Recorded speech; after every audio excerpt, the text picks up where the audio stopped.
Note کر لیجئے کہ جہاں تک پروٹیسٹنٹ مذہب کا تعلق ہے وہ تو پہلے سے ان کی جیب میں تھا. یہ ویسٹ کا لفظ آپ نے پڑھا ہوگا اور اخبارات میں آتا رہا خلیج کی جنگ کے دوران. ویسٹ ایک تو کہتے ہیں یہ بھیڑ جو کاٹ جاتی ہے منہ سوج جاتا ہے، ایک ویسٹ مخفف ہے. وائٹ اینگلو سیکسن پروٹیسٹنٹس، سب سے پہلے یہود نے انہیں شکار کیا، اپنا اعلی کار بنایا.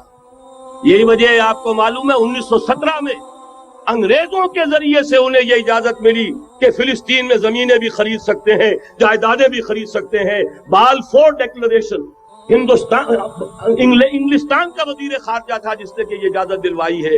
ورنہ یہ کہ خلافت عثمانیہ جب تک قائم رہی ہے، خلیفہ عثمانی ترک خلیفہ نے اجازت نہیں دی. اس لیے کہ حضرت عمر رضی اللہ تعالیٰ عنہ نے، یہ بھی اب تاریخ کی ایک حقیقت بیان کر رہا ہوں جو شاید بہت سے حضرات کے علم میں نہ ہو، کہ جب یروشلم کے عیسائیوں نے سرنڈر کیا ہے یروشلم، حضرت عمر آئے ہیں، تشریف لائے ہیں مدینہ منورہ سے چارج لینے کے لیے. اس وقت جو ٹریٹی لکھی گئی ہے، جو معاہدہ ہوا ہے، اس میں وہاں کے یہودیوں، یہاں کے عیسائیوں نے طے کرایا تھا کہ یہاں آپ یہودیوں کو آباد ہونے کی اجازت نہیں دیں گے. یہودی آ سکتا ہے، زیارت کر سکتا ہے، اپنے مقامات مقدسہ کو آ کر دیکھ سکتا ہے، یہاں آباد نہیں ہو سکتا. اور یہ کون شرط رکھ رہا ہے؟ عیسائی. اس وقت تک عیسائیوں کی دشمنی یہودیوں کے ساتھ اس درجے میں تھی. اور یہی حضرت عمر رضی اللہ تعالیٰ عنہ کی وہ شرط تھی کہ سلاطین عثمانیہ، خلفاء عثمانیہ نے بھی، حالانکہ یہودیوں نے بڑی سے بڑی رشوت دینے کی کوشش کی ہے، سلطان عبد الحمید خان کو یوں سمجھیے کہ سیم و زر سے خریدنے کی کوشش کی ہے، لیکن اس کے باوجود ان کا کہ جو فیصلہ حضرت عمر کر گئے تھے، جو کمٹمنٹ رضی اللہ تعالی عنہ ان کی ہے، میں اس سے سرے منہ انحراف نہیں کر سکتا. اصل میں اسی کی تو صدا ہے جو فری میسنری کے ذریعے سے خلافت کا خاتمہ کرایا گیا، کہ یہی سب سے بڑی رکاوٹ ہے. اگر خلافت ختم نہ ہوتی اور اگر کہیں جہاد کا اعلان خلیفہ عثمانی کی طرف سے ہو گیا ہوتا تو یہ کہی تھی بات جب حضرت شیخ الہند رحمت اللہ علیہ جب یہ اسیری میں تھے مالٹا میں، تو وہاں کا انگریز کمانڈنٹ، اس نے کیونکہ وہ کچھ مرید ہو گیا تھا یا کم سے کم عقیدت مند ہو گیا تھا. ایک روز حضرت شیخ الہند نے ان سے سوال کیا اس شخص سے کہ آپ لوگ ہماری خلافت کے پیچھے کیوں پڑے ہوئے؟ یہ تو بیمار، تم خود کہتے ہو یورپ کا مرد بیمار ترکی، آپ کو کیا ڈر ہے اس سے؟ آپ کیوں اس بیچاری خلافت کے در پہ ہیں؟ اس شخص نے جواب دیا تھا، مولانا اتنے بھول پن کے ساتھ بات نہ کیجئے، ہم بھی جانتے ہیں، آپ بھی جانتے ہیں، اگر کہیں خلافت عثمانیہ کی طرف سے جہاد کا اعلان ہو گیا تو پورے عالم اسلام سے لاکھوں مسلمان اپنے سروں سے کفن باندھ کر نکل آئیں گے. آج اس گئے گزرے دور میں بھی اس کمزور اور یوں سمجھیے کہ نام نہاد خلافت کے اندر اتنی جان ہے، اتنی طاقت، لہذا اس کو ختم کیا گیا. اور ختم کرایا گیا کن کے ذریعے سے؟ وہ جو مسلمان کہلاتے ہیں تھے فری میسن، مصطفیٰ کمال پاشا فری میسن، اور اس کے ذریعے سے انہوں نے سارے کام جو کروائے وہ در حقیقت اپنے سازشوں کے ذریعے سے اور مسلمانوں کو استعمال کر کے کروائے. بہرحال بات لمبی ہو رہی ہے. پہلی بات تو یہ ہے کہ وہی نقشہ اس وقت کا آج بھی ہے جہاں تک یہودیوں کا تعلق ہے، لیکن فرق یہ واقع ہو گیا کہ اس وقت عیسائی یہودیوں کے تابع نہیں تھے، بلکہ عیسائیوں اور یہودیوں کے مابین دشمنی تھی. آج یہودی عیسائیوں پر مسلط ہو چکا ہے. فرنگ کی رگے جاں پنجے یہود میں ہے، اور آج کے فرنگ کا لیڈر امریکہ ہے. امریکہ کا صدر یوں سمجھیے کہ وہ ان یہودیوں کا غلام ہے. مجال نہیں کہ ان کی مرضی سے ادھر سے ادھر ہو جائے، اور اگر کوئی غلطی سے ادھر سے ادھر ہو جائے تو اس کا پتا چاک ہو جائے گا. آپ دیکھیے کیا حشر ہوا ہے بش کا، حالانکہ بہت بڑا ہیرو بن کر نکلا تھا گلف وار سے، لیکن ذرا سا ایک بیان دے دیا تھا کہ جو اسرائیل کو پسند نہیں آیا، تو جو الیکشن میں چاروں شانے چت ہوا ہے اس کا جو حشر ہوا ہے وہ دیکھ لیجیے. تو پہلی بات تو یہ سمجھ لیجیے کہ آج بھی یہودی، یہ نیو ورلڈ آرڈر ہے، نیو ورلڈ آرڈر، اور اس میں عیسائی دنیا اس کی اعلی کار ہے. دونوں مقامات پر متصل قبل یہود کا تذکرہ ہے. سورہ صف میں بھی وقت کی کمی کی وجہ سے تفصیل میں نہیں جانا چاہتا. حضرت موسیٰ کا ذکر آیا، وَإِذْ قَالَ مُوسَىٰ لِقَوْمِهِ يَا قَوْمِ لِمَ تُؤْذُونَنِي وَقَدْ تَعْلَمُونَ أَنِّي رَسُولُ اللَّهِ إِلَيْكُمْ. پھر حضرت عیسیٰ کا ذکر آیا، وَإِذْ قَالَ عِيسَى ابْنُ مَرْيَمَ يَا بَنِي إِسْرَائِيلَ إِنِّي رَسُولُ اللَّهِ إِلَيْكُمْ مُصَدِّقًا لِمَا بَيْنَ يَدَيَّ مِنَ التَّوْرَاةِ وَمُبَشِّرًا بِرَسُولٍ يَأْتِي مِن بَعْدِي اسْمُهُ أَحْمَدُ. یہ سارا تذکرہ یہود کا ہے. اس کے بعد فرمایا یریدون لیطفئوا نور اللہ بافواہہم. یہ یہودی چاہتے ہیں کہ اللہ کے نور کو اپنی منہ کی پھونکوں سے بجھا. اس میں ایک طنز بھی ہے. اللہ کے نور کو قریش مکہ بھی بجھانا چاہتے تھے لیکن وہ عمل کے ذریعے بجھانا چاہتے تھے. وہاں ابو جہل نے بھی اپنی جان دی ہے, گردن کٹوائی ہے. جہاں 13 صحابہ شہید ہوئے وہاں 70 بتوں کے ماننے والوں نے بھی اپنی جانوں کی قربانی دی ہے.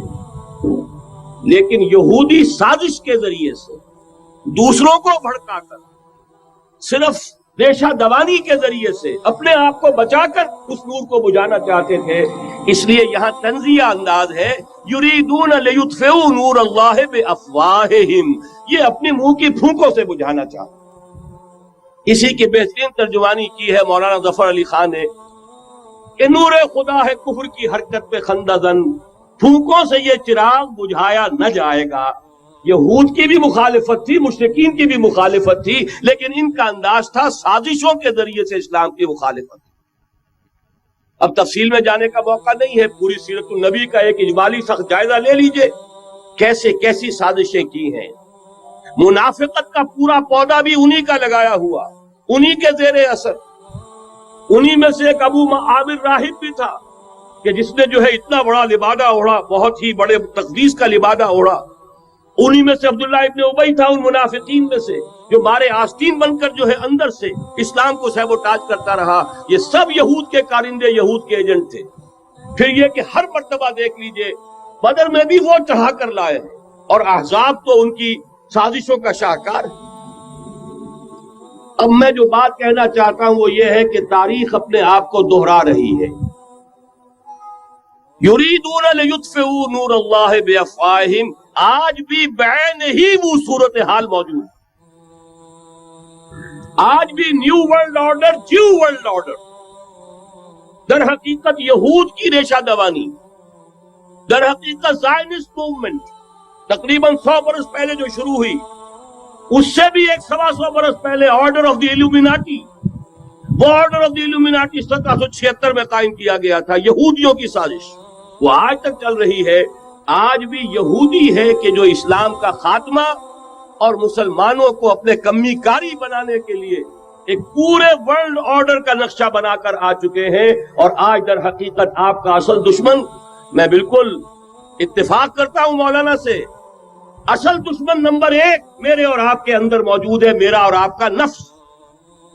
اصل دشمن یہ ہے. نفس ما ہم کم طرف فرعون نیست لیکن اورا عون ایرا عون نیست. اور دوسرا خارجی دشمن سب سے بڑا یہودی. لیکن یہ کہ اس وقت کے اور اس وقت کے حالات میں ایک بڑا فرق واقع ہوا. مجھے اقبال کے وہ شعر یاد آ رہے ہیں, دنیا کو ہے پھر مار کے روح و بدن پیش, تہذیب نے پھر اپنے درندوں کو ابھارا, اللہ کو پامر دیے مومن پہ بھروسہ, ابلیس کو یورپ کی مشینوں کا سہارا. وہی تاریخ ستیزہ کار رہا ہے ازل سے قائم روز, چراغ مصطفی سے شرار بولہبی.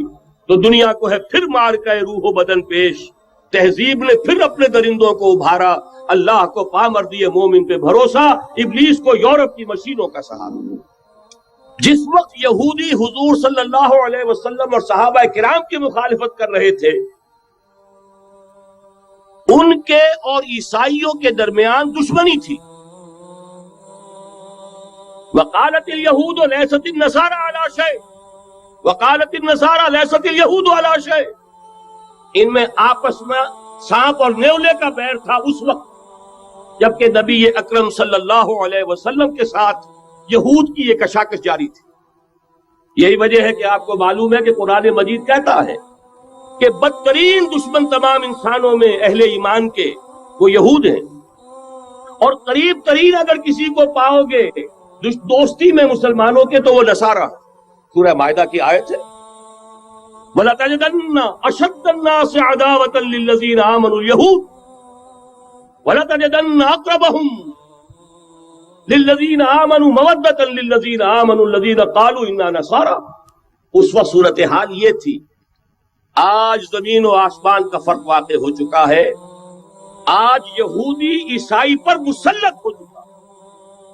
یہودیوں نے پورا عالم عیسائیت فتح کر لیا. آج پورا عالم عیسائیت یہودیت کا اعلی کار بن چکا ہے.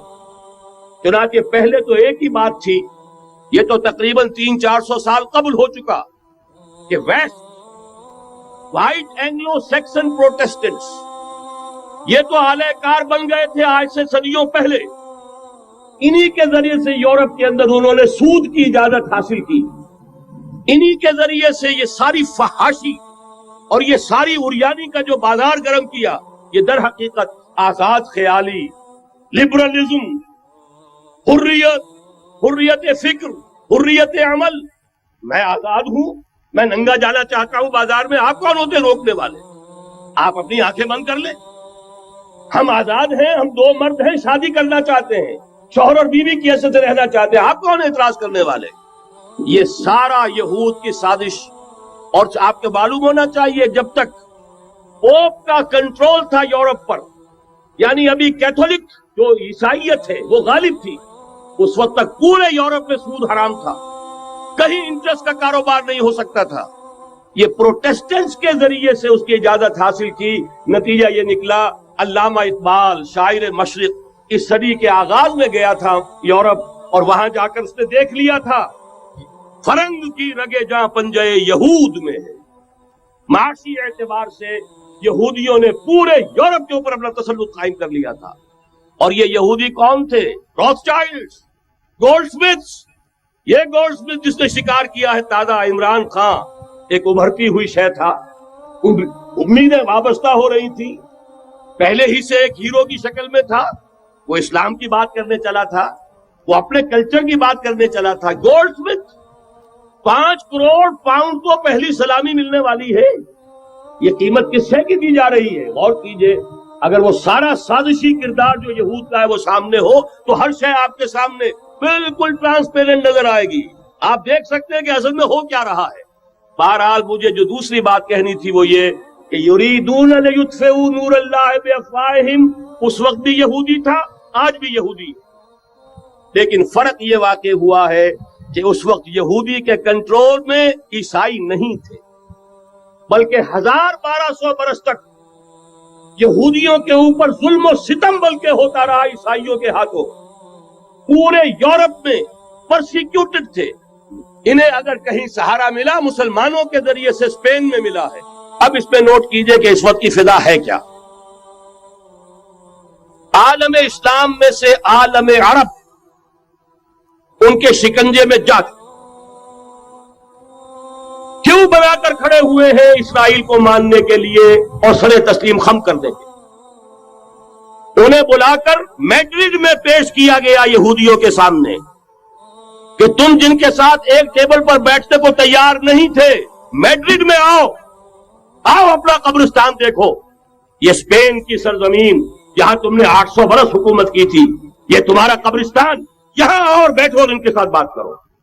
گئے تھے کہ نہیں تمام فرنٹ لائن سٹیٹس میڈرڈ میں؟ حالانکہ کوئی بین الاقوامی کانفرنس کبھی میڈرڈ میں نہیں ہوئی. یا تو یہ واشنگٹن میں، بعد میں وہ سارے معاملات واشنگٹن میں چلے. شروع وہاں سے کیا، اس لیے کہ نیوز ویک کا کچھ عرصے پہلے کور سٹوری جو تھی 1992 is the year of Spain. Why? 1592 was the year of the fall of Granada. 1492 میں 1492 میں غرناطہ کا سقوط ہوا اور پورے آئیبیرین پیننسولا سے ایک ایک مسلمان بچہ نکال کر ختم کر دیا گیا، یا زندہ جلا دیے گئے، یا تہے تیز کر دیے گئے، یا جہازوں میں بھر کر. اور آپ کو معلوم ہے میڈیٹرینین کی حیثیت کیا ہے؟ خلیج ہے، ایک معمولی سی خلیج. ادھر سے اسپین کا ساحل قریب آ جاتا ہے، اسپین کے ساحل سے جہازوں میں بھرا اور نارتھ افریقہ کے ساحل کے اوپر پھینک کر آ گئے. پورے ہسپانیہ میں جہاں 800 برس مسلمان کی حکومت رہی، ایک بچہ بھی مسلمان نام کا موجود رہا. یہ تھا 1492 اور اب آیا تھا 1992. 1992 is the year of Spain. اسی لیے ورلڈ اولمپکس رکھے گئے، وہاں دلہن کی طرح سجایا گیا ہسپانیہ کو اور بلایا گیا، طلب کیا گیا، سمن کیا گیا تمام دول عرب کو، آؤ یہاں بیٹھو اور یہاں بیٹھ کر اپنے ان یہودی دشمنوں کے ساتھ مصالحت کی بات شروع کرو۔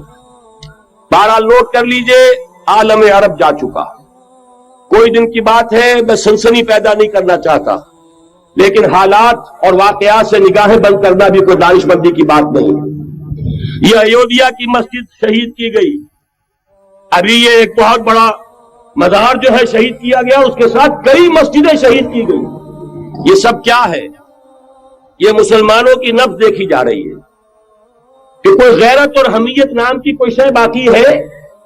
جیسے علامہ اقبال نے وہ نظم لکھی تھی، عبد القادر روہیلا بڑا ظالم جفاجو کینہ پرور تھا، لیکن یہ کہ اس نے جو ایک ٹیسٹ لیا تھا کہ وہ جو عورتیں ہیں تیموری خاندان کی، ان میں کوئی رمق رہ گئی ہے؟ معلوم ہوا کہ نہیں، کہ غیرت نام تھا جس کا، گئی تیمور کے گھر سے، ختم، غیرت نکل گئی۔ اسی طرح ایودھیا کی مسجد، اب چرار شریف، اور یہ کوئی دن کی بات ہے کہ اب مسجد اقصی کا نمبر آیا کہ آیا، اس کے لیے پوری تیاریاں ہو چکی ہے۔ یروشلم کا مشرقی حصہ خالی کرایا جا چکا ہے، اس کے اندر اب پورا تسلط یہودی کر رہے ہیں، لیکن یہودی اب پیچھے قدم ہٹانے والا نہیں ہے۔ ان کا تھرڈ ٹیمپل، تیسری مرتبہ ہیکل سلیمانی تعمیر ہونا ہے۔ نوٹ کر لیجئے، ان کے لیے وہ وہی کچھ ہے جو ہمارے لیے کعبہ ہے، ان کے لیے ہیکل سلیمانی بالکل وہی حیثیت رکھتا ہے جو ہمارے لیے کعبہ۔ وہ ہیکل سلیمانی ایک مرتبہ پہلے نبوکدنضر کے ہاتھوں مسمار ہوا، پھر سن 70 عیسوی میں ٹائٹس کے ہاتھوں مسمار ہوا، سن 70 کے بعد آج 1995 میں کتنے برس ہو گئے؟ پورے 1925 برس ہو گئے کہ ان کا کعبہ زمین بوس پڑا ہوا ہے۔ اب تک تو ان کا بس نہیں تھا، اب تو بس ہے کہ نہیں؟ اب ان کی حکومت ہے کہ نہیں؟ اب شاہ حسن ہو چاہے شاہ حسین، ان کے نوکر اور چاکر ہیں یا نہیں؟ اب انہیں ڈر کس کا ہے؟ لہذا کوئی دن کی بات ہے، مسجد اقصی شہید ہوگی اور ٹیمپل کی تعمیر شروع ہوگی۔ ایک دوسری تصویر ہے، یہ تصویر ہے زمینی، ایک تصویر ہے آسمانی۔ وَمَكَرُوا وَمَكَرَ اللَّهُ وَاللَّهُ خَيْرُ الْمَاكِرِينَ۔ انہوں نے اپنی سی تدبیریں کی، اللہ نے اپنی تدبیر کی، اور ظاہر بات ہے اللہ کی تدبیر سے بہتر تدبیر کس کی ہوگی؟ چنانچہ یہودیوں کی سازشیں اس وقت بھی ناکام ہوئی تھی یا نہیں؟ ظاہر بات ہے جاء الحق وزهق الباطل ان الباطل کان زہوقا۔ لہذا یہ آیتیں دونوں اعلان کر رہی ہیں کہ یہودیوں کی سازشیں بالآخر ناکام ہوں گی اور دین حق کا بول بالا ہو کر رہے گا۔ یہ تو ان آیتوں سے ظاہر ہے۔ یریدون لیطفئوا نور اللہ بافواہہم واللہ متم نورہ ولو کرہ الکافرون۔ یریدون ان یطفئوا نور اللہ بافواہہم ویأبی اللہ الا یتم نورہ ولو کرہ الکافرون۔ هو الذی ارسل رسولہ بالہدی ودین الحق لیظہرہ علی الدین کلہ ولو کرہ المشرکون۔ اللہ نے تو بھیجا ہی ہے اپنے رسول کو اس فیصلے کے ساتھ اور یہ ذمہ داری اور مشن دے کر کہ جو دین حق آپ کو دے کر بھیجا جا رہا ہے اسے غالب کیجئے، نافذ کیجئے، قائم کیجئے، اس مشن کے ساتھ بھیجا جا رہا ہے۔ اور وہ بہرحال آیا، جاء الحق وزهق الباطل ان الباطل کان زہوقا۔ لیکن نوٹ کرنے کی بات یہ ہے، ذرا یہاں تھوڑا سا تحمل کے ساتھ غور کیجئے گا، کہیں میرے خلاف کوئی فتویٰ دینا شروع کر دیں۔ کیا حضور کا مقصد بعثت اس وقت مکمل ہو گیا تھا؟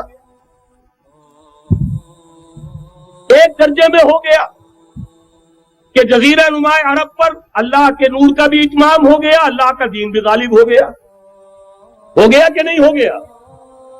لیکن کیا محمد الرسول اللہ صرف عرب کے لیے بھیجے گئے تھے؟ قرآن کہتا ہے ببانگ دول وما ارسلناک الا کافۃ للناس بشیرا ونذیرا۔ اے محمد صلی اللہ علیہ وسلم، ہم نے نہیں بھیجا ہے آپ کو مگر پوری نوع انسانی کے لیے بشیر اور نذیر بنا کر۔ تو جان لیجئے کہ یہ مقصد بعثت محمدی صلی اللہ علیہ وسلم بتمام کمال اس وقت پورا ہوگا جب کل عالم انسانیت پر، کل روئے ارضی پر اللہ کا دین اسی طرح غالب ہو جائے گا جس طرح کہ محمد رسول اللہ والذین معہ صلی اللہ علیہ وسلم ورضی اللہ تعالی عنہم اجمعین، ان کے ہاتھوں سے، ان کے ایثار سے، ان کی قربانیوں سے، جن کا نقشہ آپ کے سامنے مولانا کھینچ چکے ہیں، ان کی احسان، ان کی قربانیاں، ان کی محنت، ان کی جفاکشی، ان کی سرفروشی، ان کے جان تن من دھن لگا دینے کے نتیجے میں جیسے اس وقت غالب ہوا تھا، کل روئے ارضی پر غالب ہوگا، تب کہیں جا کر مقصد بعثت محمدی مکمل ہوگا۔ یہی وجہ ہے اقبال نے کہا تھا وقت فرصت ہے کہاں، کام ابھی باقی ہے، نور توحید کا اتمام ابھی باقی ہے۔ لیکن ساتھ ہی خوشخبری بھی دی تھی، یہ چمن معمور ہوگا نغمہ توحید سے، آئے گا وہ دور، یہ چمن معمور ہوگا نغمہ توحید سے، لازماً آتا رہے گا۔ لہذا اب اس کے درمیان جو یہ فصل ہے اس کو سوچئے، یہ زمینی حالات جنہیں میں نے کہا انہیں دیکھیں۔ ظاہر بات ہے کبوتر کی طرح آنکھیں بند کرنے کا تو فائدہ نہیں، حقیقت کو دیکھنا پڑے گا۔ حقیقت کو دیکھتے ہیں تو دل بیٹھ جاتا ہے، مایوسی کے اندھیارے چھا جاتے ہیں، امید کی کوئی کرن کہیں نظر نہیں آتی۔ کہاں نظر آتی؟ مولانا نے کتنا عمدہ نقشہ کھینچا ہے، کہاں ہے وہ اسلام؟ مسلمان تو ہیں، 1 ارب سے زیادہ ہیں، لیکن کوئی پوچھے 1 انچ زمین دکھاؤ جہاں اسلام تم نے نافذ کیا، تو وہاں ہمارے ہاتھوں کے طوطے اڑ جائیں گے۔ نتیجہ یہ ہے کہ حالات تو زمینی جو ہے وہ ہے مایوس کن۔ اس میں ظاہر بات ہے کہ امید کا دامن تھامنے کے لیے ہمیں کوئی چیز چاہیے، اور وہ چیز ہے جو محمد عربی صلی اللہ علیہ وسلم اپنی خوشخبریوں کی شکل میں دے کر گئے۔ آپ نے اپنے دور سے لے کر قیامت تک 5 دور گنوا دیے۔ تکون النبوۃ فیکم ما شاء اللہ ان تکون، ثم يرفع اللہ اذا شاء يرفعها، ثم تکون خلافۃ منہاج النبوۃ، ثم تکون ملکا عاضا، ثم تکون ملکا جبریا، ثم تکون خلافۃ علی منہاج النبوۃ۔ یہ طویل حدیث کا میں نے صرف خلاصہ سنایا ہے آپ کو۔ مسند احمد ابن حنبل کی روایت ہے، حضرت نعمان ابن بشیر راوی ہے رضی اللہ تعالی عنہ۔ پہلا دور دور نبوت، دوسرا دور دور خلافت علی منہاج النبوۃ، نبوت کے نقش قدم پر خلافت جسے ہم خلافت راشدہ کہتے ہیں۔ تیسرا دور مسلمانوں کی حکومتیں، لیکن وہ ملوکیت کا دور، ملکن عاضن، اور ان میں ظاہر بات ہے کہ عاضن بھی تھی، جہاں ان میں خوبیاں تھیں وہاں برائیاں بھی تھیں۔ وہی حجاج ابن یوسف جس نے ایک مسلمان لڑکی کے خط کے اوپر فوج بھیجی ہے، وہی حجاج ابن یوسف ہے کہ سینکڑوں تابعین کے سر اس نے قلم کرائے ہیں، وہی حجاج ابن یوسف۔ وہی خلیفہ کہ جس نے فوج کشی کی اجازت دی تھی سندھ پر، وہی خلیفہ ہے جس نے بلا کر محمد ابن قاسم کو شہید کیا ہے کہ یہ پاپولر ہوتا چلا جا رہا ہے، ملوکیت کے لیے تو اس سے بڑا خطرہ اور کوئی نہیں۔ اس لیے کہ سندھ کے ہندوؤں نے ان کے بت بنا لیے تھے۔ یہ نوجوان در جوانی توبہ کردن سیوائے پیغمبریس، یہ نوجوان اور اتنا نیک اور پارسا ان کے بت بنا کر مندروں میں رکھ دیے گئے۔ اندیشہ ہو گیا کہ یہ تو پاپولر ہو گیا تو ہمارے خلاف بغاوت کر دے گا، بلا کر شہید کر دیا گیا۔ بہرحال تیسرا دور تھا وہ ملکن عاضن، کچ کھلی ملوکیت۔ چوتھا دور تھا ملکن جبرین، غلامی کی ملوکیت۔ پہلے کم سے کم بادشاہ مسلمان نام کے تو تھے، اب تو ہم ملکہ برطانیہ کے زیر نگی تھے، تاج برطانیہ کے غلام تھے، کہیں بلندیزیوں کے غلام تھے، کہیں کسی اور کے غلام تھے، کہیں اطالویوں کے غلام تھے، کہیں فرانسیسیوں کے غلام تھے۔ یہ چوتھا دور نوٹ کر لیجئے، آدھا ختم ہو گیا، آدھا باقی ہے۔ براہ راست غلامی کا دور ختم ہو گیا، لیکن ریموٹ کنٹرول والی انہی کی غلامی اب بھی چل رہی۔ فیصلہ وہی ہے جو مولانا کا تصویر، یا امریکہ یا امریکہ یا امریکہ، وہی لوگ، وہی ذہن، وہی ان کی بود و باش، وہی ان کی معاشرت، وہی ان کی سوچ، وہی ان کے اقدار، وہی ان کے نظریات، وہی ان کی معاشیات، وہی ان کی معاشرت، ہر شے وہی ہے، صرف رنگ کا فرق ہے اور کچھ نہیں۔ نظام ابھی وہی ہے، چلانے والے بھی انہی کے پرستار ہیں، بلکہ ریموٹ کنٹرول سے وہی چلا رہے ہیں۔ وہ تو آپ کے بجٹ کا بھی فیصلہ کرتے ہیں، آپ کی الیکٹریسٹی کے ریٹس بھی معین کرتے ہیں۔ تو حال یہ ہے کہ ابھی وہ چوتھا دور ختم نہیں ہوا۔ فرق صرف یہ ہے کہ ڈائریکٹ کی بجائے ریموٹ کنٹرول ہے، لیکن حضور کی خوشخبری یہ ہے ثم تکون خلافۃ علی منہاج النبوۃ، پھر ایک دور آئے گا خلافت علی منہاج النبوۃ کا۔ یہ محمد الرسول اللہ کی نوید ہے، وہ صادق المصدوق، وہ سچے ہیں، ان کی صداقت پر خود اللہ گواہ ہے لہذا وہ دور آ کر رہے گا، اس میں کسی بھی بندے مومن کے لیے کسی شک و شبے کی کوئی گنجائش نہیں۔ اگلی حدیث اگلی سنیے، اب جب یہ دور آئے گا تو عالمی ہوگا، جیو ورلڈ آرڈر نہیں ہوگا، جسٹ ورلڈ آرڈر ہوگا۔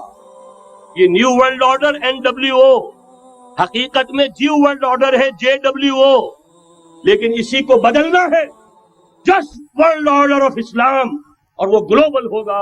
دو حدیثوں کا تذکرہ کر دوں۔ حضرت ثوبان حضور کے ایک آزاد شدہ غلام تھے، وہ روایت کرتے ہیں، مسلم شریف کی روایت ہے، یہ صحیحین میں فرماتے ہیں کہ حضور نے ارشاد فرمایا، ان اللہ زوالی الارض فرأیت مشارقها ومغاربها وان امتی سیبلغ ملکها ما زوی لی منها، رواہ مسلم رحمہ اللہ۔ حضور فرماتے ہیں اللہ تعالیٰ نے میرے لیے پوری زمین کو لپیٹ دیا، یہاں تک کہ میں نے اس کے سارے مشرق دیکھ لیے، سارے مغرب دیکھ لیے، اور سن لو مجھ سے، ٹیک اٹ فرام می، میری امت کی حکومت ان تمام علاقوں پر قائم ہو کر رہے گی جو مجھے زمین کو لپیٹ کر اور سکیڑ کر دکھا دیے گئے۔ گلوبل ہوگی کہ نہیں؟ دوسری حدیث سنیے، یہ پھر مسند احمد ابن حنبل کی ہے۔ حضرت مقداد ابن الاسود رضی اللہ تعالی عنہ فرماتے ہیں، حضور نے فرمایا، لا يبقى على ظهر الارض بيت وبر ولا مدر الا ادخله الله كلمة الاسلام بعز عزيز وذل ذليل، اما يعزهم الله فيجعلهم من اهلها او يذلهم فيدينون لها۔ یہ ہے حدیث مسند احمد ابن حنبل کی۔ اور حضرت مقداد فرماتے پھر میں نے کہا اچھا تب تو ہو جائے گی وہی بات، وَيَكُونَ الدِّينُ كُلُّهُ لِلَّهِ، دین کل کا کل اللہ کے لیے ہو جائے گا۔ حدیث کا ترجمہ یہ ہے کہ حضور نے فرمایا، روئے زمین پر نہ کوئی اینٹ گارے کا بنا ہوا گھر رہے گا، نہ کوئی اونٹ کے بالوں کے بنے ہوئے کمبلوں کا خیمہ رہے گا جس میں اللہ تعالیٰ کلمہ اسلام کو داخل نہ کر دے۔ لیکن یہ داخلہ دو طریقے سے ہوگا، بعز عزیز و ذل ذلیل، یا صاحب عزت کے اعزاز کے ساتھ، یا کسی مغلوب کی مغلوبیت کے ساتھ، یعنی یا تو اللہ تعالیٰ ان کا اعزاز فرمائے گا اور وہ کلمہ اسلام کے خود قائل ہو جائیں گے۔ جب گھر والا خیمے والا اسلام لے آئے گا تو اسلام اس کے گھر میں داخل ہوگا، اس کو بھی عزت نصیب ہوگی۔ وَلِلَّهِ الْعِزَّةُ وَلِرَسُولِهِ وَلِلْمُؤْمِنِينَ، عزت و حق ہے اللہ کا، اس کے رسول کا اور اہل ایمان کا۔ اور اگر وہ اسلام قبول نہیں کرے گا تو یوت الجزیۃ عن ید وہم صاغرون، چھوٹے ہو کر رہنا پڑے گا، جزیہ دینا ہوگا، اسلام کی بالادستی قبول کرنی ہوگی۔ یہ ہے آسمانی نقشہ۔ یہ اللہ فرما رہے واللہ متم نورہ وَيَأْبَى اللَّهُ إِلَّا يُتِمَّ نُورَهُ لِيُظْهِرَهُ عَلَى الدِّينِ كُلِّهِ وَلَوْ كَرِهَ الْمُشْرِكُونَ۔ یہ اللہ کا فیصلہ ہے۔ ادھر یریدون لیطفئوا ہے، یہ زمینی نقشہ ہے۔ اب شکل کیا ہے؟ اب میں آپ سے عرض کر دوں کہ ان دونوں کے مابین جو خلا نظر آ رہا ہے، کوئی شخص یقین کے ساتھ نہیں کہہ سکتا کہ اب حالات کا کیا رخ ہوگا، اس لیے کہ ظاہر بات ہے قرآن مجید میں مستقبل کے بارے میں خود حضور سے کہلوایا گیا، وَإِنْ أَدْرِي أَقَرِيبٌ أَمْ بَعِيدٌ مَا تُوعَدُونَ۔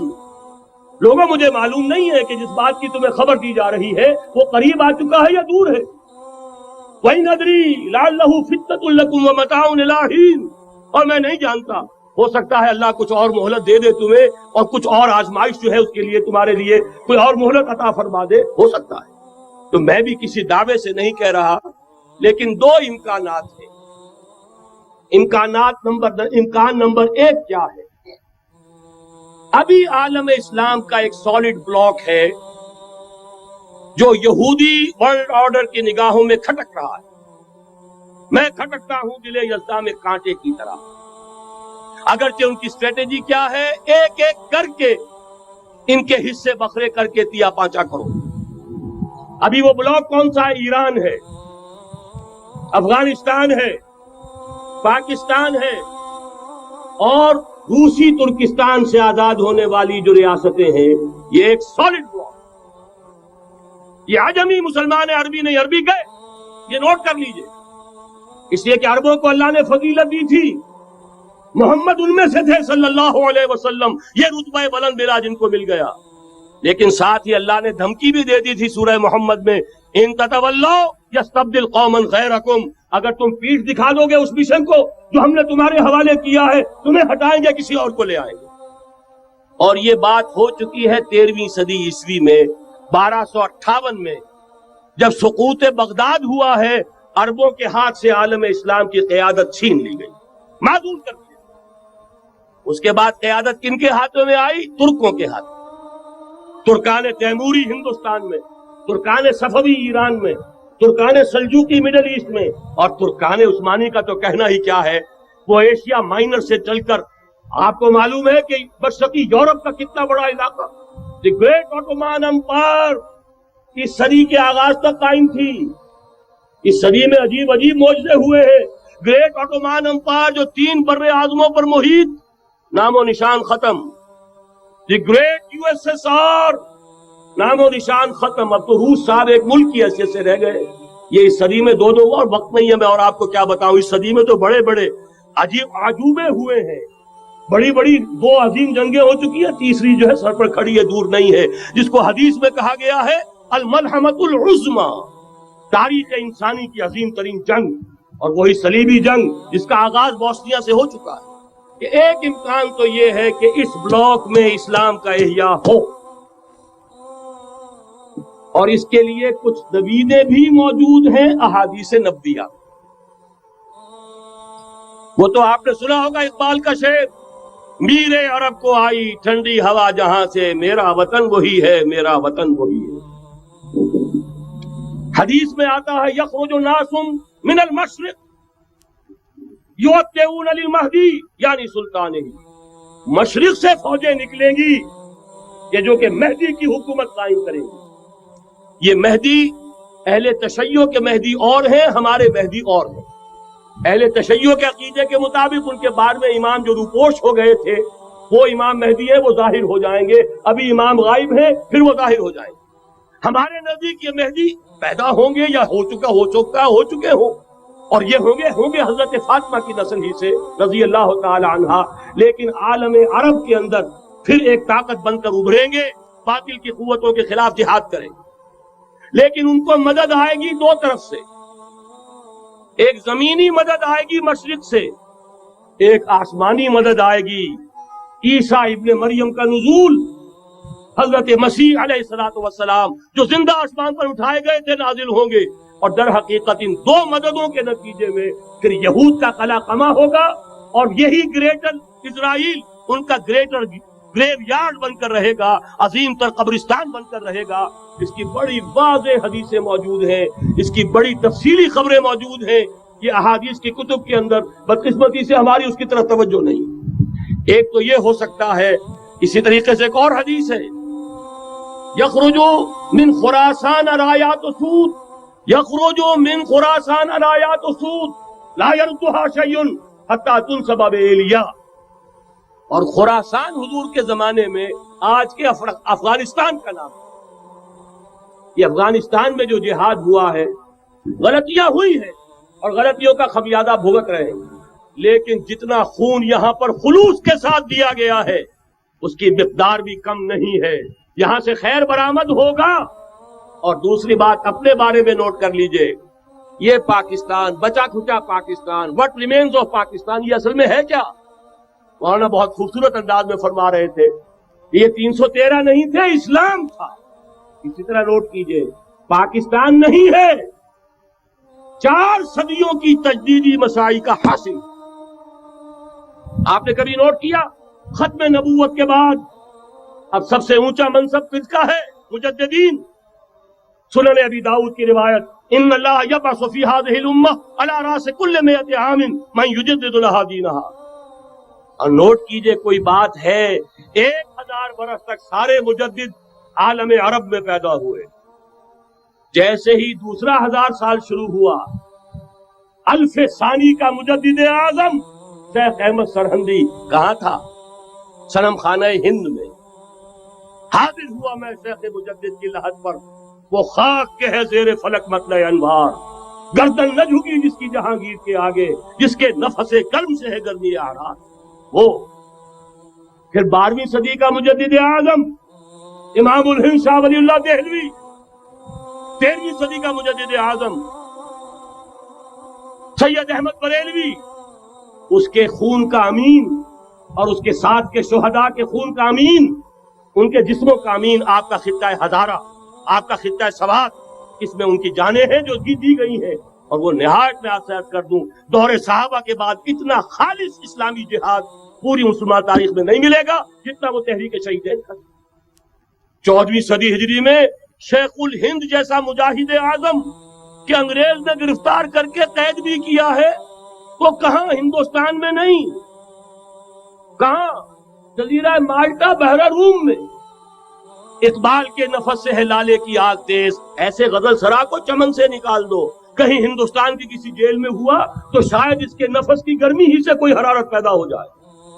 اور اسی صدی میں 14ویں صدی ہجری میں اقبال جیسا مفکر، اسی 14ویں صدی ہجری میں مودودی جیسا مصنف، اسی 14ویں صدی ہجری میں مولانا الیاس جیسا مبلغ رحمہم اللہ، عظیم شخصیتیں آج پورے عالم اسلام میں آپ کو تبلیغی دوست ملیں گے. یہ کہاں سے شروع ہوئی تحریک؟ دہلی کی ایک چھوٹی سی مسجد سے. وہ مسجد بنگلے والی اب تو بڑی عالیشان ہو گئی ہے، جب وہاں شروع ہوا تھا کام بڑی چھوٹی سی. یہ سارے کام یہاں کیوں ہوئے؟ پورا عالم اسلام آزاد ہوا، کہیں نعرہ اسلام کا نہیں لگا، کہیں عرب قومیت پر، کہیں کسی اور عصبیت پر تحریکیں چلی ہیں. صرف تحریک پاکستان تھی کہ پاکستان کا مطلب کیا؟ لا الہ الا اللہ. وہی سبب ہے کہ یہاں قرارداد مقاصد پاس ہوئی. حاکمیت اللہ کی ہے کہ اکبر نام لیتا ہے خدا کا اس زمانے میں. یہ سارا ماضی سامنے رکھیے اور حضور کی دی ہوئی پیشن گوئیوں کا مستقبل سامنے رکھیے. ان دونوں سے ثابت ہوتا ہے اس خطہ ارضی سے کچھ ہونا ہے. اگرچہ بھٹکے ہوئے ہیں لیکن کبھی بھولی ہوئی منزل بھی یاد آتی ہے راہی کو، اور بھٹکے ہوئے آہو کو پھر سوئے حرم لے چل. اس کی ضرورت ہے مسلمان کو پھر اس کا مقصد یاد دلایا جائے. پاکستان اس لیے نہیں بنایا گیا تھا کہ ہمارے ہاں ٹاٹے اور برلے نہیں تھے تو ہمارے پاس اس کے بھی باپ وجود میں آ جائے، اس لیے تو نہیں بنایا گیا تھا. پاکستان اس لیے نہیں بنایا گیا تھا کہ جاگیرداروں کی جاگیرداریاں محفوظ ہو جائیں. پاکستان اس لیے تو نہیں بنایا گیا تھا. اور یہ کہ نمازیں اور مسجدیں تعمیر ہو جائیں، مسجدیں تو امریکہ میں تعمیر ہو رہی ہیں عالی شان سے عالی شان، اس لیے پاکستان نہیں بنا تھا.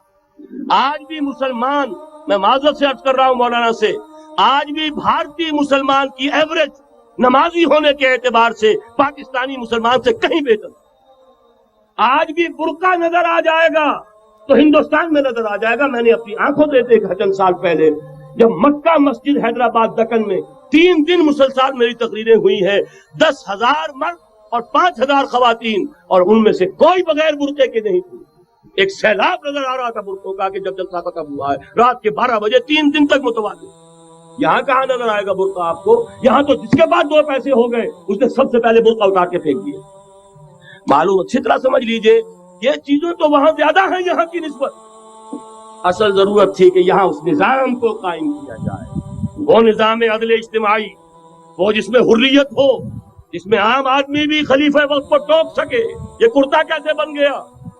ایک خاتون بھی کھڑی ہو کر دامن پکڑ لے، عمر تمہیں کیا حق ہے کہ ہمارے مہر کے اوپر پابندی لگا رہے ہو، جبکہ اللہ نے نہیں لگائی.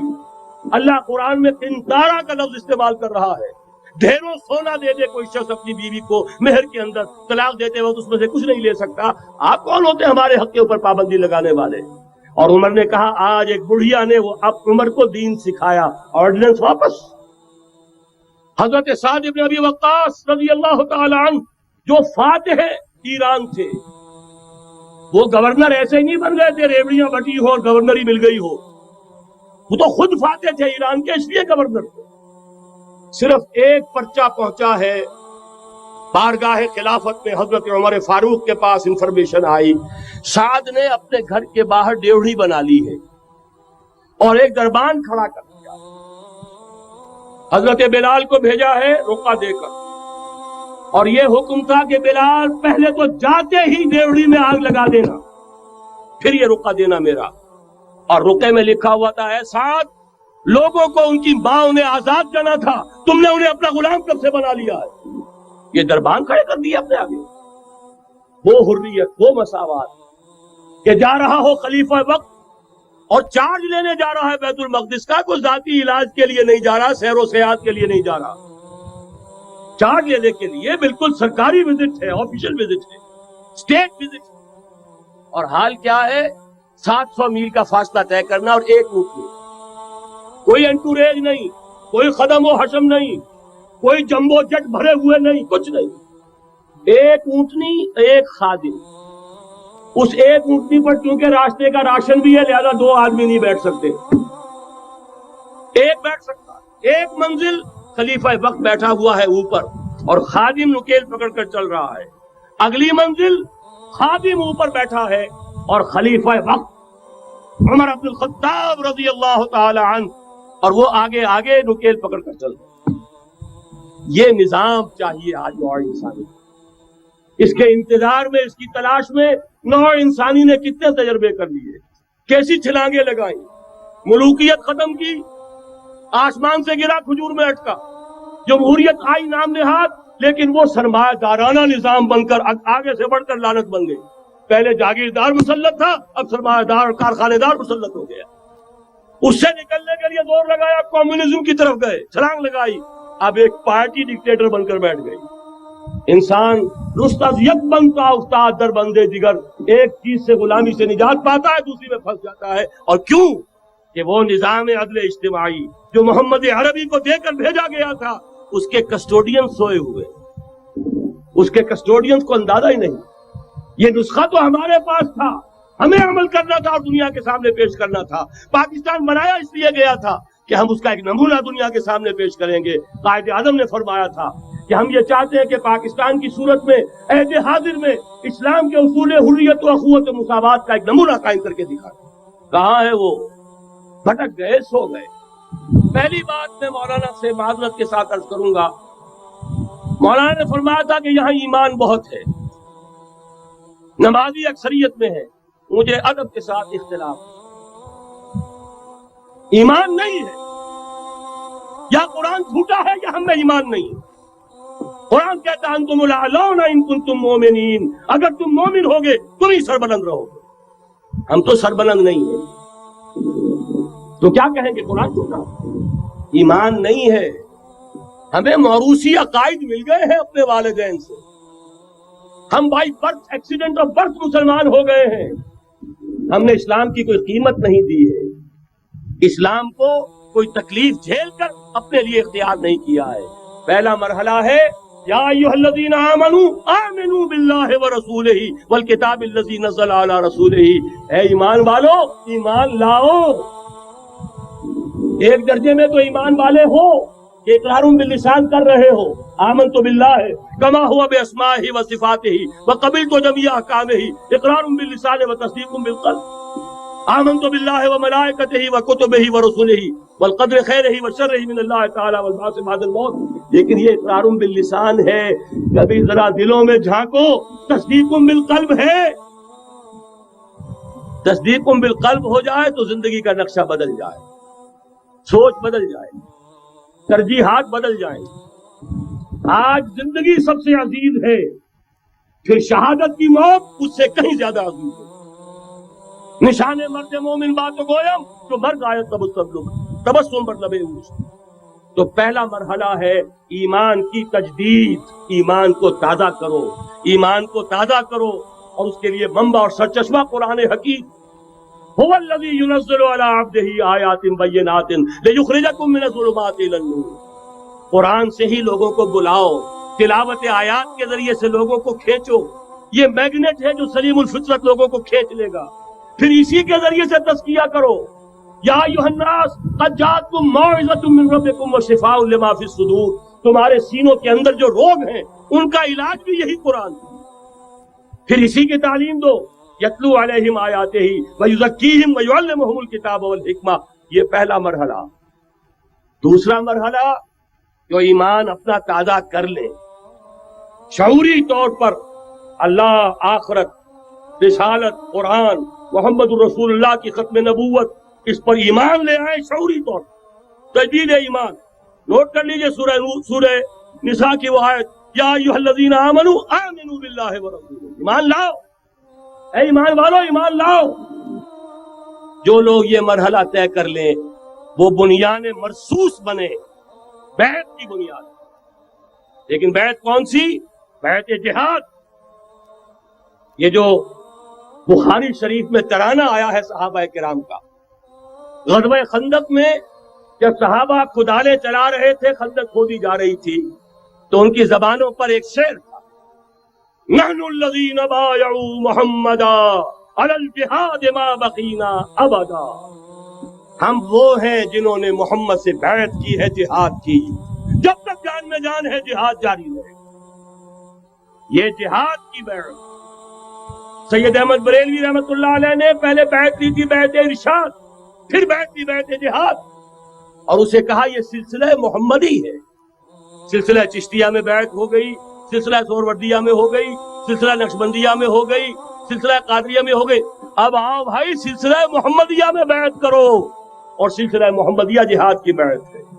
نحن الذین بایعوا محمدا علی الجہاد ما بقینا ابدا. اس جہاد کی بیعت سے منظم ایک امیر کا حکم، بایعنا رسول اللہ صلی اللہ علیہ وسلم علی السمع والطاعۃ فی العسر والیسر والمنشط والمکرہ وعلی عثرۃ علینا وعلی لا ننازع الامر اہلہ وعلی ان نقول بالحق اینما کنا لا نخاف فی اللہ لومۃ لائم. ایک حدیث متفق علیہ، بخاری میں مسلم میں بھی. یہ ہے وہ اسلامی حزب اللہ کا دستور. نمبر 3 کام کیا ہوگا؟ جہاد. جماعت بن گئی جہاد، لیکن جہاد کا پہلا مرحلہ ہے جہاد باللسان، زبان سے جہاد.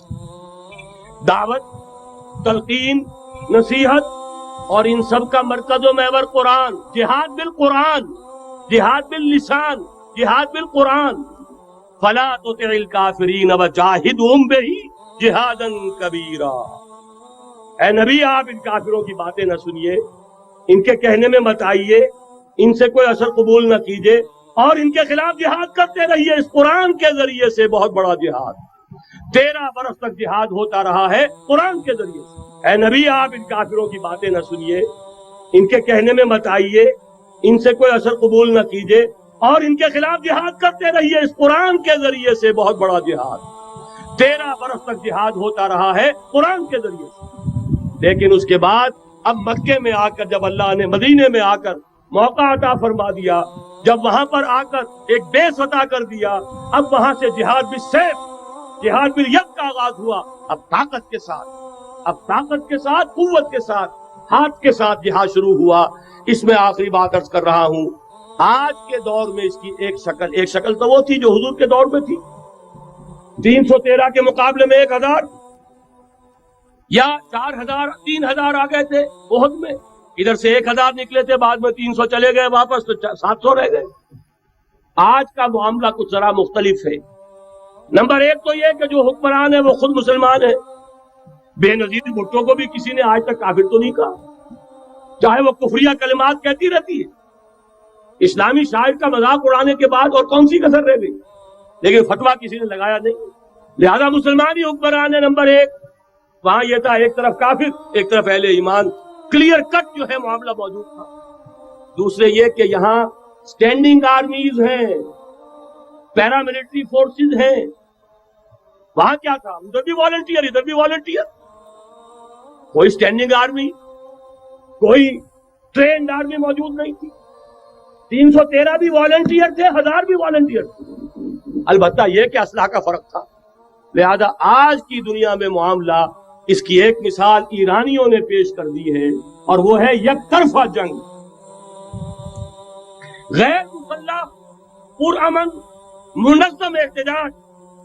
سڑکوں پر نکل آئیں گے جب طاقت ہوگی، جب نہیں چلنے دیں گے اس نظام کو، نہیں دیں گے ٹیکس، نہیں چلنے دیں گے ان بینکوں کو. پکیٹنگ ہوگی، گھراؤ ہوگا، نہیں چلنے دیں گے. سود حرام ہے، اللہ اور اس کے رسول کے خلاف اعلان جنگ ہے، نہیں چلنے دیں گے. لیکن اس کے لیے پہلے طاقت ہو. صداقت کے لیے جس دل میں مرنے کی تڑپ، پہلے اپنے پیکرے خاکی میں جان پیدا کر. محمد عربی نے مکے میں نہیں شروع کر دیا تھا جہاد صلی اللہ علیہ وسلم. حالانکہ 150-200 آدمی تو وہاں بھی موجود تھے، لیکن یہ کہ نہیں، آپ حالات، عالم اسباب ہے، اس کا جائزہ لے کر کوئی قدم اٹھائیں گے. قرآن میں خود کہا گیا ہے اے مسلمانوں پہلے تم 10 پر 1 بھاری تھے، اب تمہارے اندر الآن فیکم ضعفا، اب کچھ کمزوری آ گئی ہے، اب 2 پر 1 بھاری رہے گا. لیکن کمزوری اسی وقت آ گئی تھی، اوسط جو ہے کم ہو گیا. نئے جو مسلمان ہوئے تھے ان کی وہ پختگی تو نہیں تھی جو مکے کے مہاجرین کی تھی، جو ان آزمائشوں کی بھٹیوں میں سے گزر کر آئے تھے، جو کندن بن کر نکلے تھے ان آزمائشوں کی بھٹیوں سے. لہذا جان لیجئے آج کے دور میں جہاد بالید یک طرفہ جنگ کی صورت میں ہوگا، اور اگر ایرانیوں نے کر کے دکھا دیا تو ڈوب کر مر جانے کا مقام ہے سنی مسلمانوں کے لیے کہ وہ نہ کر سکتے. جب بھی میں بات کرتا ہوں کہتے ہیں یہاں نہیں ہو سکتا. کیوں؟ یہاں کوئی صاحب ایمان نہیں، یہاں کوئی صاحب غیرت نہیں، کوئی صاحب حمیت نہیں. میرے نزدیک جھوٹ ہے. جانے دینے کے لیے تو نظام مصطفیٰ میں بھی آ گئے تھے، نام نہاد نظام مصطفیٰ تحریک. ہر جس نظام مصطفیٰ تحریک نہیں تھی وہ صرف بھٹو کے خلاف ایک تحریک تھی. ورنہ ولی خان ہو، پیر پگاڑا ہو اور اصغر خان صاحب ہو، یہ نظام مصطفیٰ کے ماننے والے، قائم کرنے والے، وہ صرف بھٹو کے خلاف تحریک. لہذا اس میں بھی مسلمانوں نے جانے دے دی. تو اب آپ سوچئے کہ پھر کوتاہی ہماری، ہم نے راستہ ان کے سامنے رکھا نہیں، بات واضح کی نہیں، لوگوں کو عمل کے لیے ابھارے، راستہ بھی تو دکھائیں. نمبر 1 ایمان کی تجدید بذریعہ قرآن. وہ جنس نہیں ایمان جسے لے آئیں دکانیں فلسفہ سے، ڈھونڈے سے ملے گی عاقل کو یہ قرآن کے سیپاروں میں. تجدید ایمان بذریعہ قرآن، اجتماعیت بذریعہ بیعت جہاد، بیعت سم و طاعت فی المعروف. نمبر 3 جب تک طاقت کافی نہیں ہے جہاد باللسان. کہو تو صحیح یہ فحاشی خدا کے لیے ختم کرو، کہو تو صحیح اخبار والوں سے جا کر ہاتھ جوڑ کر یہ کیا تم رنگین تصویریں شائع کرتے ہو نوجوان لڑکیوں کی، یہ کون سا تمہیں ثواب ہو رہا ہے؟ تم نے کس چیز کو ذریعہ بنایا ہے اپنی کمائی کا اور اپنی دولت کے حصول کا؟ کہو تو صحیح، نہ سنے. بہرحال اللہ تعالیٰ کے ہاں تمہارے کہنے کا یہ جو نہیں ہے منکر باللسان ہے، تمہیں تو اجر و ثواب ملے گا. اور جب طاقت اتنی ہو جائے کہ ٹکر مول لینے کی پوزیشن میں ہو تو نکل آؤ، گھیراؤ کرو. یہ ہے راستہ کام کرنے کا، یہ ہے طریقہ. لیکن تنظیم ہو، موب نہ ہو، سم و طاعت فی المعروف. جو حکم دیا جائے، حکم ہو حرکت کرنے کا تو حرکت کرے، اور حکم ہو رک جانے کا تو رک جائے. اگر یہ نظم جماعت نہیں ہوگا خیر وجود میں نہیں آئے گا، قربانیاں ہوں گی اور جائے جائے. اس نے بھی خلوص میں اگر غلطی کی ہے بہرحال اللہ کے ہاں اس کا جو ثواب محفوظ رہے گا. جان دینا آسان کام نہیں، لیکن یہ ضرور ہے کہ نظم کے بغیر دی گئی ہے اس کا دنیا میں نتیجہ نہیں نکلے. تو یہ میں نے عرض کیا آپ سے 4 نکات: تجدید ایمان بذریعہ قرآن، اجتماعیت بذریعہ بیعت جہاد اور بیعت سم و طاعت فی المعروف. پھر جب تک طاقت کافی نہیں المنکر باللسان. مظاہرے کرو، لوگوں کو جا کر روکو، ہاتھ جوڑو، خوشامد کرو، باز آ جاؤ. منکرات کو چھوڑ دو، اللہ کے غضب کو دعوت نہ دو، اللہ کے غصے کو نہ بھڑکاؤ. لیکن جب طاقت کافی ہو جائے، منظم جماعت جو جانے دینے کے لیے تیار ہو، جو اپنے سینوں پر گولیاں کھانے کو تیار ہو، پھر میدان میں آئیں گے. پھر کہیں گے یا یہ منکرات نہیں یا ہم نہیں، یا تخت یا تختہ. اس کے سوا تیسری بات پھر کوئی نہیں ہوگی. اور اس کے لیے یہ ون سائیڈڈ وار، یک طرفہ جنگ ایرانیوں نے کر کے دکھا دی.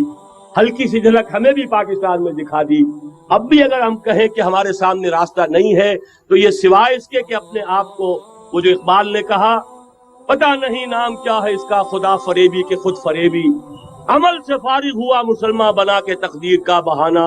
راستے تو صاف ہیں، نشانات راہ بھی اب تو سامنے موجود ہیں. اگر اس کے باوجود ہم حرکت نہیں کرتے تو سارا قصور ہمارا اپنا.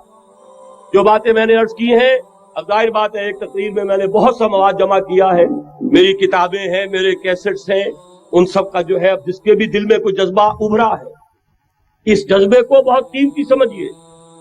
جس کے بارے میں اقبال کا ایک خوبصورت شعر ہے: آرزو اول تو پیدا ہو نہیں سکتی کہیں، اور ہو جائے تو مر جاتی ہے یا رہتی ہے خام. اس لیے کہ یہ ماحول ایسا ہے، یہاں بری آرزویں پروان چڑھتی ہیں، دولت کی آرزو، شہرت کی آرزو، جائیداد کی آرزو اور اقتدار کی آرزو. لیکن یہ کہ کبھی دینی اگر جذبہ ابھرتا بھی ہے تو ماحول اسے غذا نہیں دیتا، آکسیجن نہیں ہے، وہ پودا مرجھا جاتا ہے۔ لہذا جس کے دل میں بھی وہ جذبہ ابھر آیا ہو اس کو مضبوطی کے ساتھ اس لمحے کو امر بنا دیجئے۔ ہندی میں الف لگانے سے برعکس ہو جاتا، مر امر، تل اٹل، امر بنا دے اس کو، یہ ہمیشہ کا ہو جائے کہ اب اس پر عمل کا آغاز ہوگا۔ اور عمل کے آغاز کے لیے مزید اگر آپ کو سمجھنے کی ضرورت ہے، جیسا میں نے عرض کیا ہے، کیسٹ ہے، کتابیں ہیں، ہمارے دفاتر ہیں، یہاں قریب آپ کے جو ہے وہ دفتر موجود ہے، وہاں سے لیجئے، عاریتاً لیجئے، خریدیے، پڑھیے۔ گفتگو کرنی ہو، میں اسی شہر لاہور میں رہتا ہوں، آئیے، بات کیجئے، سمجھیے، سمجھائیے، لیکن یہ کہ ایک عزم تو کر کے اٹھیے۔ وہ عزم کیا ہے؟ قل ان صلاتي ونسكي ومحياي ومماتي لله رب العالمين لا شريك له وبذلك امرت وانا اول المسلمين۔ اقول قولي هذا واستغفر الله لي ولكم ولسائر المسلمين والمسلمات۔ ما كنا لنهتدي لولا ان هدانا الله۔ کل شکر، کل حمد، کل ثنا اس اللہ کے لیے ہے جس نے ہمیں ہدایت عطا فرمائی، اور ہم ہرگز ہدایت نہ پا سکتے اگر اللہ ہی ہمیں ہدایت نہ دیتا۔ ربنا لا تزغ قلوبنا بعد إذ هديتنا وهب لنا من لدنك رحمة إنك أنت الوهاب۔ پروردگار جب تو نے ہمیں ہدایت عطا فرمائی ہے تو اب اس پر استقامت عطا فرما۔ اے اللہ ہمارے دلوں کو کج نہ ہونے دے۔ پروردگار تیرے نبی نے ہمیں بتایا ہے صلی اللہ علیہ وسلم کہ ہم سب کے دل تیری دو انگلیوں کے مابین ہیں، تو جدھر چاہتا ہے پھیر دیتا ہے۔ اے اللہ ہمارے دلوں کو ایمان کی طرف، اسلام کی طرف، جہاد کی طرف، ذوق شہادت کی طرف پھیر دے۔ ربنا تقبل منا انك انت السميع العليم وتب علينا انك انت التواب الرحيم۔ اللهم انصر من نصر دين محمد صلى الله عليه وسلم واجعلنا منهم، اللهم ربنا اجعلنا منهم، واخذل من اعرض عن دين محمد صلى الله عليه وسلم ولا تجعلنا معهم۔ اللهم اغفر لنا ولآبائنا ولأمهاتنا ولجميع المؤمنين والمؤمنات والمسلمين والمسلمات الأحياء منهم والأموات إنك سميع مجيب الدعوات۔ اللهم اشف مرضانا، مرضى المؤمنين والمؤمنات والمسلمين والمسلمات، وصلى الله تعالى على خير خلقه محمد وآله وأصحابه أجمعين برحمتك يا أرحم الراحمين۔ وَلَقَدْ